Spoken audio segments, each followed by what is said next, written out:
স্রোতের বিপরীতে চলা এক রাজনীতিবিদ রুমিন ফারহানা। বিএনপির রাজনীতি করেও রুমিন ফারহানা আওয়ামী লীগ নিষিদ্ধের বিরুদ্ধে বলেন, ধানমন্ডি ৩২-এ বঙ্গবন্ধুর বাড়ি ভাঙা তার কাছে বীভৎস রকমের মববাজি। রুমিন ফারহানা এমন একজন মানুষ যিনি আওয়ামী লীগের সময় বহু প্রতিকূলতার মধ্যে ছিলেন, এমনকি তার নিজের বাড়িও ভাঙচুর হয়েছিল। তবে সময়ের পরিবর্তন আর ক্ষমতার পালাবদলে তিনি সেই প্রতিহিংসায় যুক্ত হননি, নিজের চিন্তা ভাবনায় অটুট থেকেছেন। স্পষ্ট ভাষায় কথা বলায় অনেকে রুমিন ফারহানার সমালোচনাও করেন, কিন্তু তিনি নিজের জায়গা থেকে সরে আসেননি। তার কাছে যেটা ভুল সেটাকে ভুল বলতে দ্বিধা করেননি। রুমিন ফারহানা একাধারে রাজনীতিবিদ, আইনজীবী ও সাবেক সাংসদ। তিনি বাংলাদেশ সুপ্রিম কোর্টের হাইকোর্ট বিভাগের নিবন্ধিত আইনজীবী ও ঢাকা আইনজীবী সমিতির একজন সদস্য।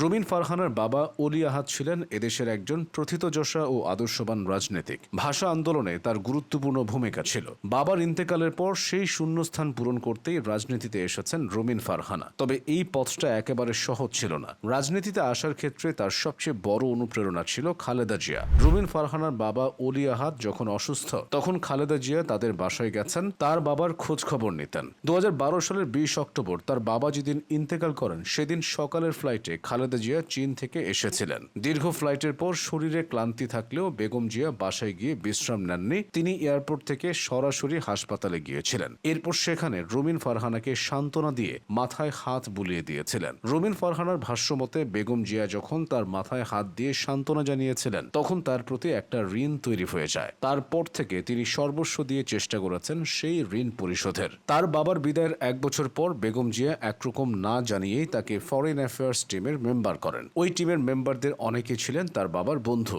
এর মধ্যে ওসমান ফারুক, শমসের মুবিন চৌধুরী, রিয়াজ রহমান ও সাবিউদ্দিন আহমেদরা অন্যতম। সিনিয়র এই নেতাদের সান্নিধ্যে এসে রুমিন ফারহানা ধীরে ধীরে পরিপক্ক হতে থাকেন। ২০১৩-১৪ সালের কথা। তখন দেশের রাজনৈতিক পরিস্থিতি উত্তাল। বিএনপির উপর দিয়ে বয়ে যাচ্ছিল ঝড়ঝাপটা। সামনের সারির অনেক নেতাও তখন বিএনপির হয়ে সরব ভূমিকা রাখতে পারছিলেন না। ওই দুঃসময়ে রুমিন ফারহানা প্রত্যেক রাতে ২-৩টা চ্যানেলে টকশো করতেন। রাজনৈতিক অঙ্গনে ততটা পরিচিত হয়ে না উঠলেও তিনি চ্যানেল থেকে চ্যানেলে ঘুরে ঘুরে বিএনপির কথা বলতেন। দলের প্রতি এই নিবেদনের কারণে পরবর্তীতে তিনি আরও ভালোভাবে মূল্যায়িত হন। একাদশ জাতীয় সংসদ নির্বাচনে সংরক্ষিত নারী আসনে বিএনপি থেকে তাকে মনোনয়ন দেওয়া হয়। এরপর তিনি বিনা প্রতিদ্বন্দ্বিতায় প্রথমবারের মতো সাংসদ নির্বাচিত হন। একাদশ জাতীয় নির্বাচনে বিএনপির একমাত্র নারী সদস্য হিসেবে সংসদে প্রতিনিধিত্ব করেছেন রুমিন ফারহানা। সংসদে দাঁড়িয়েই তিনি আওয়ামী লীগের পাতানো ভোটের বিরুদ্ধে আওয়াজ তুলেছিলেন, যা ব্যাপক আলোচিত হয়েছিল সে সময়। তবে দলের প্রয়োজনে তিনি সংসদ থেকে সরে আসতেও পিছপা হননি। ২০২২ সালের ১০ই ডিসেম্বর ঢাকার গোলাপবাগে আয়োজিত